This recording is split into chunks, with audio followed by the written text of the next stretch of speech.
American-style flag on the patch recovered from the vehicle associated with Carrillo was a Hawaiian-style motif, replacing one of the stripes on that patch.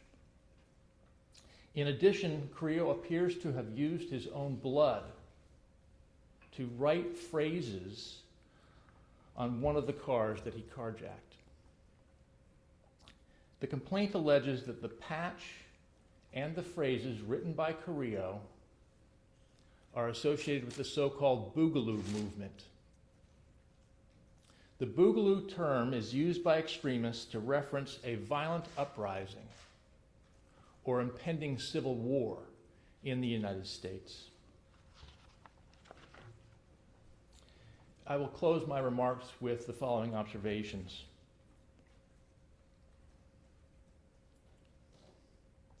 Pat Underwood was murdered because he wore a uniform.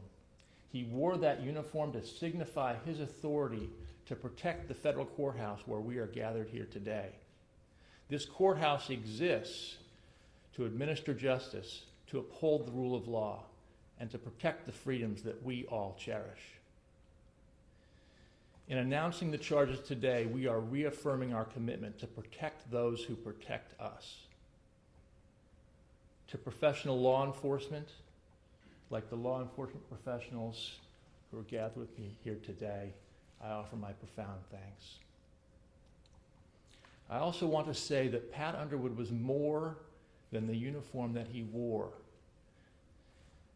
Pat Underwood was a brother, a father, a son. He was a friend and a neighbor. There are many, many people who will miss the sound of his laughter and the sound of his voice. To the family of Pat Underwood, I offer my profound condolences. To the officer injured in the same attack that took the life of Pat Underwood, I send my wishes and prayers for a speedy recovery. I will now invite other remarks, beginning with Special Agent in Charge Jack Bennett of the FBI, and then after all of the other remarks, I'll come back to the podium to take your questions. Thank you.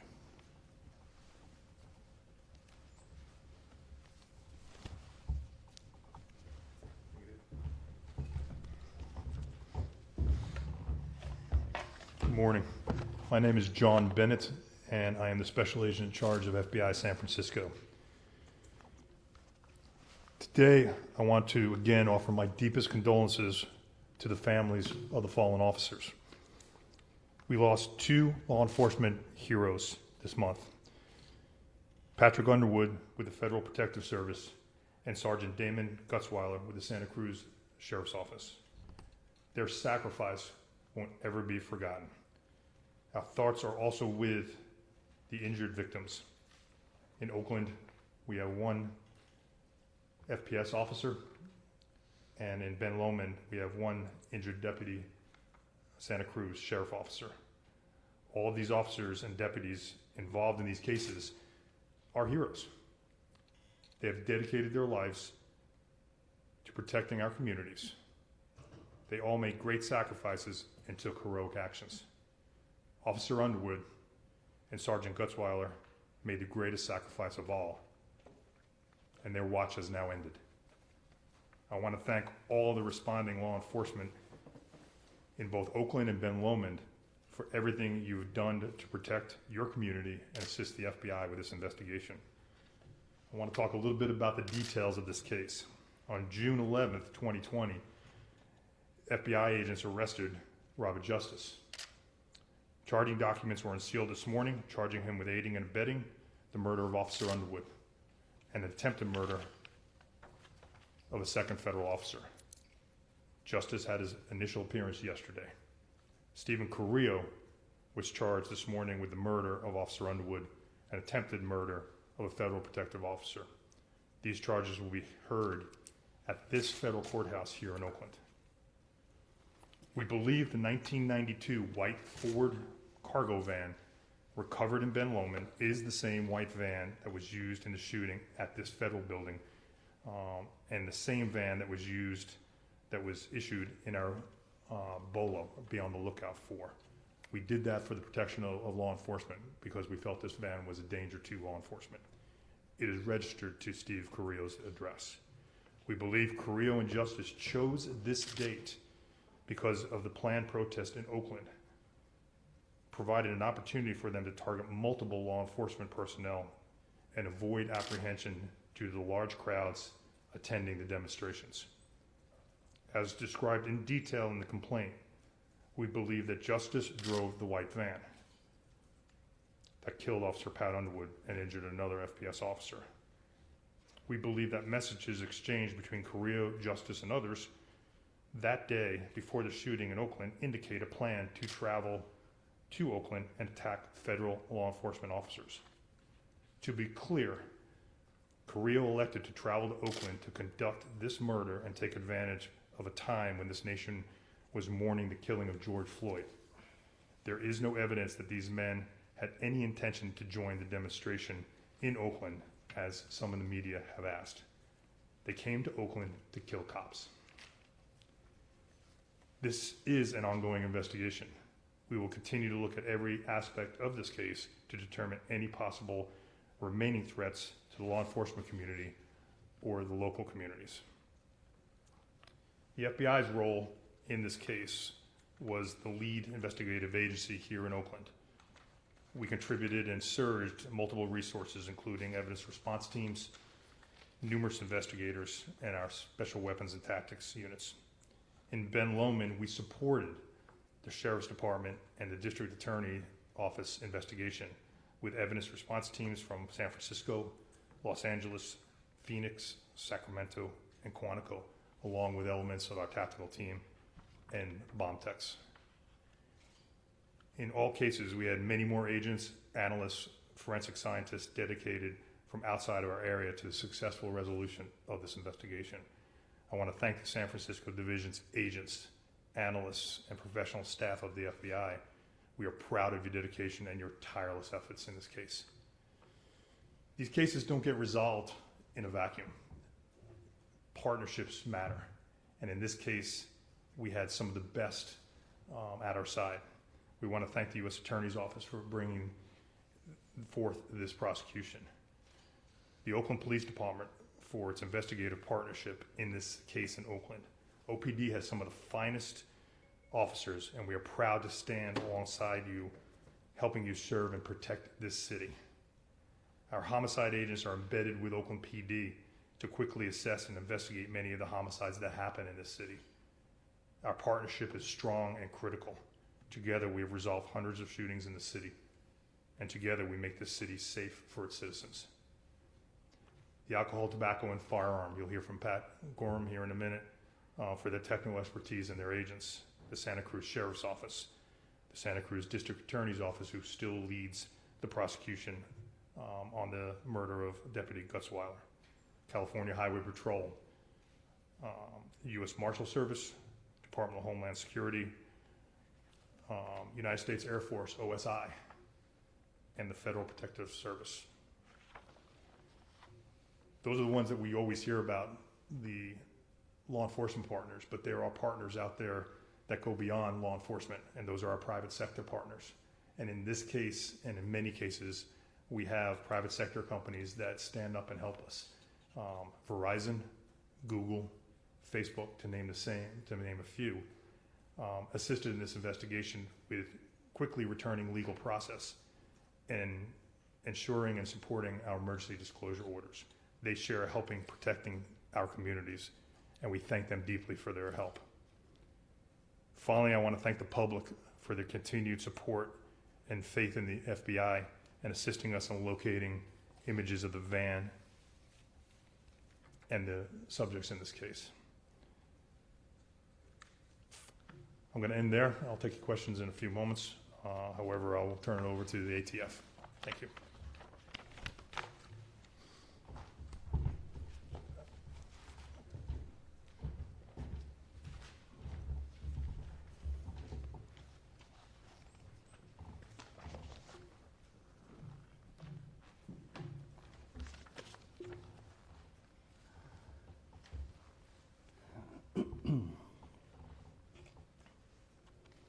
Good morning. I'm Special Agent in Charge Patrick Gorman for the Bureau of Alcohol, Tobacco, Firearms, and Explosives, or ATF's San Francisco Field Division. First and foremost, I would like to extend ATF's deepest condolences to the family and friends of Protective Service Officer Patrick Underwood and Santa Cruz County Sheriff's Office Sergeant Damon Gutzwiller. These tragic incidents have been felt by the ATF community on a personal level. Officer Underwood protected the federal building here that some of our personnel work at each and every day. He always greeted them with a smile and spoke with them on a regular basis. We are deeply saddened by the loss of our colleagues. ATF immediately responded to these shooting incidents to make available our personnel to support our partners with the investigations into these crimes. When shooting-related investigations occur, ATF contributes every resource we can to help justice for victims, their loved ones, and the community. The collaboration of local, state, and federal, laboratory, law enforcement, and prosecutorial partners on crime gun intelligence is critical in order to identify, investigate, and prosecute shooters and the sources of their crime guns. ATF provided investigative and forensic support in these investigations. This included local special agents, as well as laboratory and firearms enforcement officer resources from the greater Washington, D.C. area. ATF personnel examined firearm evidence and utilized our National Integrated Ballistic Information Network, or NIBIN, which is an important component of our crime gun intelligence model. The complaints describe the work ATF personnel performed to uncover the alleged similarities between the recovered fired cartridge cases found at the Oakland and Ben Lomond homicides. ATF's Firearms and Ammunition Technology Division determined the firearm used in these crimes was a privately made firearm with no markings or serial number. This firearm is a machine gun which had a silencer attached to its barrel. I am respectfully grateful that ATF has been able to support these investigative efforts. I am also grateful for our partnership with the agencies here today, as partnerships are the backbone of law enforcement. These senseless crimes, which resulted in the tragic loss of Patrick and Damon and caused serious injuries to others, should not have occurred. ATF will continue to make available our resources and support to our partners throughout this investigation. Again, I extend our heartfelt condolences to Patrick and Damon's families, friends, and colleagues. Thank you. And now, Oakland Chief Mannheimer.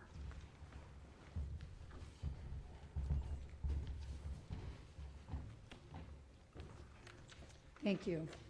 I'm Interim Police Chief Susan Mannheimer from the Oakland Police Department. To the family, friends, and colleagues of Patrick Underwood, Federal Protective Services Officer, we stand with you here today, all of us, as those responsible for the death of Patrick are brought to justice.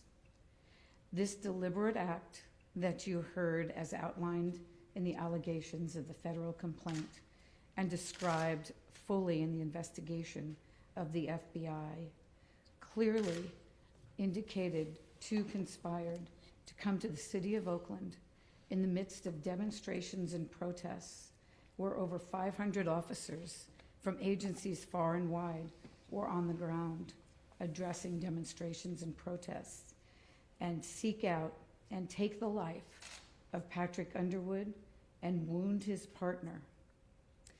When you kill and injure those who serve our community, you harm us all. Our hearts ache with you, the family, the colleagues, the Federal Protective Service, and our federal partners. We stand here with you as we stood with you that evening as that fateful incident occurred and there were those who rushed in as we tried to secure the crime scene and render aid to one mortally wounded and one critically wounded. We will continue to stand with the family and our federal partners and mutual aid responders as we ensure that we work together to stop the violence, stop the targeting of those in uniform, and provide a safe and secure environment for our community. We are indebted to the actions you all took to bring those who would target a uniform to justice. Thank you.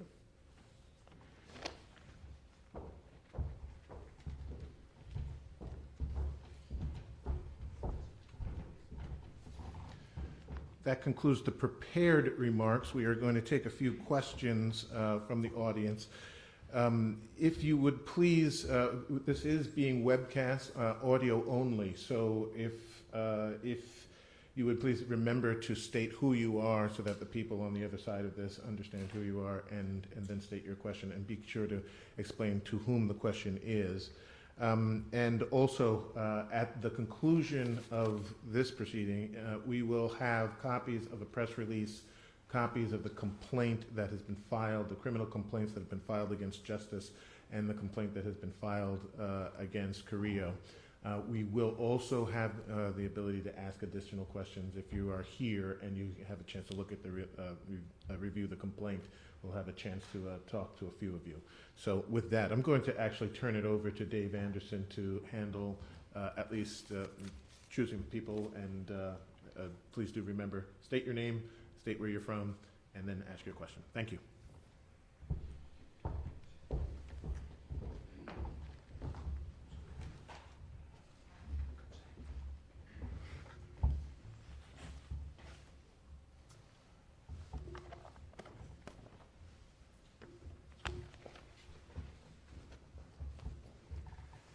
Okay, happy to take questions. Okay. Yes, Claudia, go ahead. Claudia Cowan, Fox News Channel. Can you describe a little bit the relationship between Robert Alvin Justice and Stephen Carrillo, and also will Stephen Carrillo be tried first on the federal charges or on the state charges? Thank you. Sure. So speaking first to the connection between Carrillo and Justice, I'll confine my remarks, as you know, I'm required to do, to the allegations of the complaint. The complaint alleges a connection between the two in a couple of ways. One is that shortly before Carrillo's phone was turned off at approximately 8:09 p.m. on the night of the shooting, May 29th. Shortly before that phone was turned off, it had contact with another phone number. One of the possible phone numbers that phone had contact with was Justice.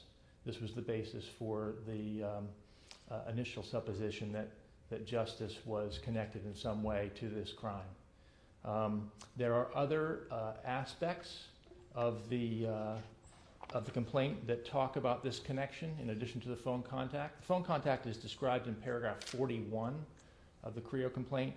There was also text contact. That text contact is described in paragraph 51, and then as described in the complaints at paragraph 45 through 48, Justice himself provided evidence of the contact between these two individuals.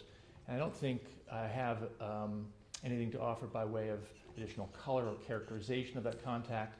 I would direct you back to the complaint. We expect that the federal and the state cases will proceed in parallel. Although Carrillo is in state custody at the moment, we expect him shortly to come into federal custody and be available for our federal case, and then made available as necessary to continue to proceed also with the state charges on which he is also charged. Hi Dave, Doug Sovereign, KCBS Radio. Hey Doug. This is a question for you, and then also maybe for Special Agent Bennett. Can you tell us a little bit about the extent of the involvement of these two suspects with the Boogaloo movement? Whether you think there was any coordination, other people might have been involved, or were they just fans of it, or what the level of their involvement might have been? Yeah, sure. So the complaint doesn't speak to their level of involvement with Boogaloo, other than the evidence that I've already mentioned. There's the patch that I described to you, and then the blood writing that I mentioned that Carrillo undertook on June 6th. As you'll see there in the complaint, the Boogaloo movement is described not as a defined group, but in general as adherents to an ideology that identifies as militia and shares a narrative of inciting a violent upbringing against perceived government tyranny.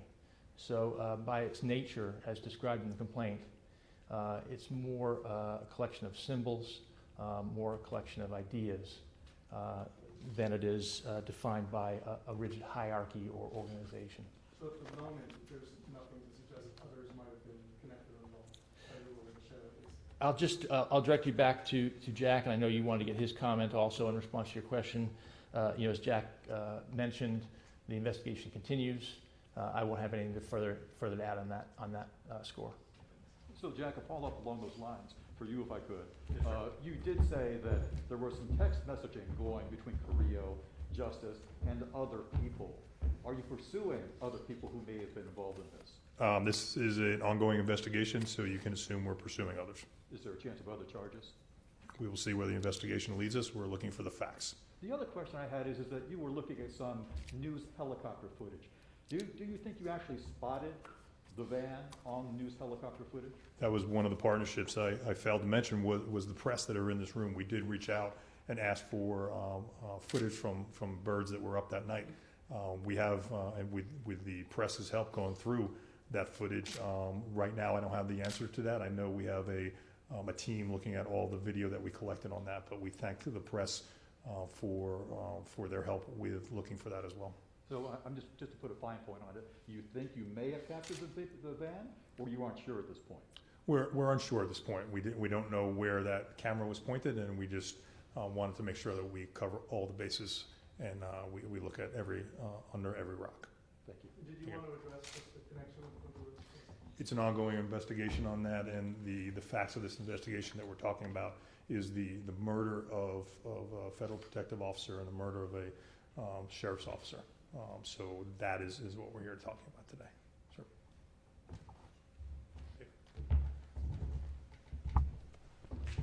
I'm Matthias Gaffney with the San Francisco Chronicle.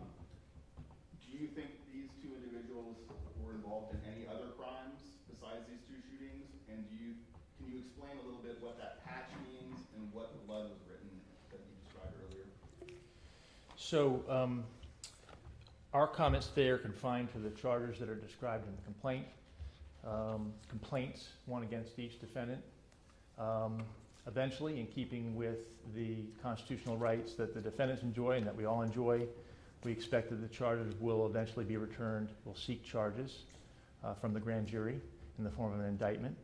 At that point, there may be additional or different ways in which the charges are described, but for the moment, the charges are described in the complaint. I don't have anything to add to the complaint in that regard. I will note that the statements written in blood are described in the complaint, and I would direct your attention to paragraph 36 of the Carrillo complaint for further information about that.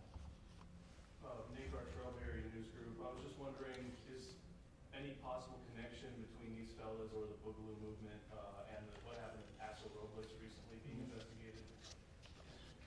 I don't have anything to add to the complaint in that regard or to add to my earlier remarks in that regard. What about Special Agent Bennett? It's my understanding there is no connection between the two.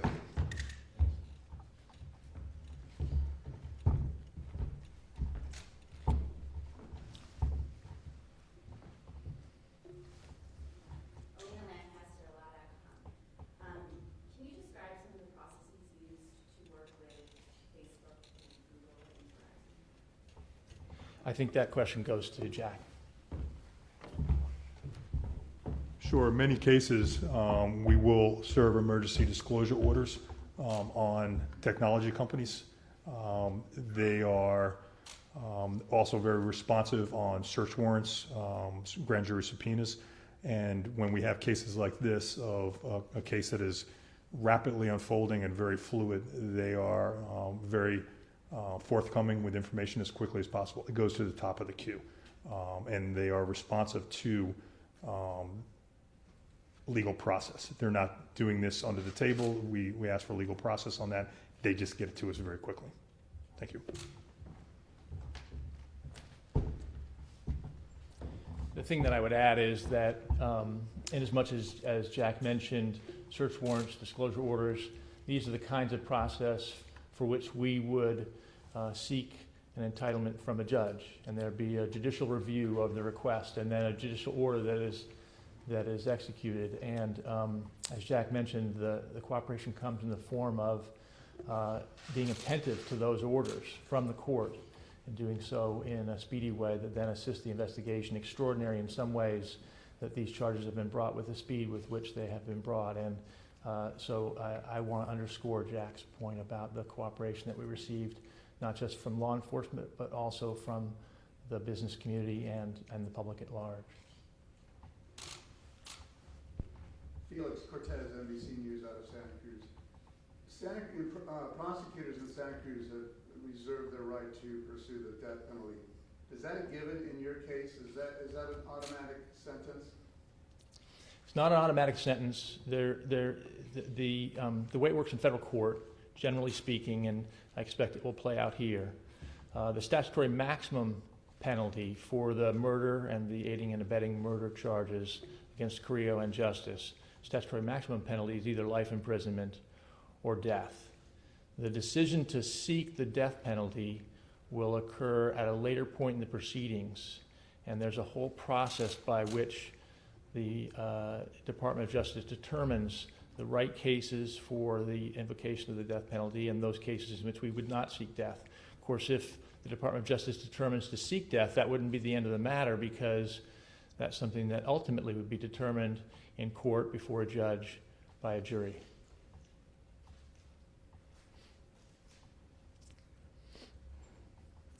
If someone is raising their hand and I can't see you because of the lights, go right ahead, please.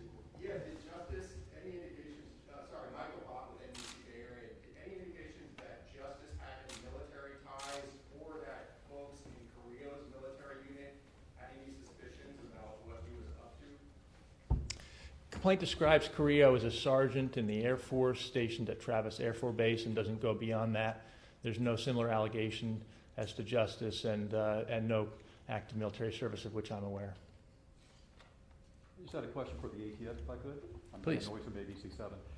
More about the weapon that you talked about, a privately made machine gun. Can you explain that a bit further? Do you think that Carrillo made that weapon himself? So it's considered a privately made firearm. That's a firearm made by an individual using parts to include an unfinished receiver, and there are no manufacturer markings on that ultimate firearm. And then I cannot discuss whether or not he made that firearm. Is it accurate to call this a ghost weapon, as has been described? That's correct. It's been privately made firearms have been described as ghost guns, yes. So are you saying that he purchased those parts and put it together himself, or did someone else put the gun together? I'm actually not addressing that at this time. I'm just talking about the firearm that was seized. Thank you. Okay.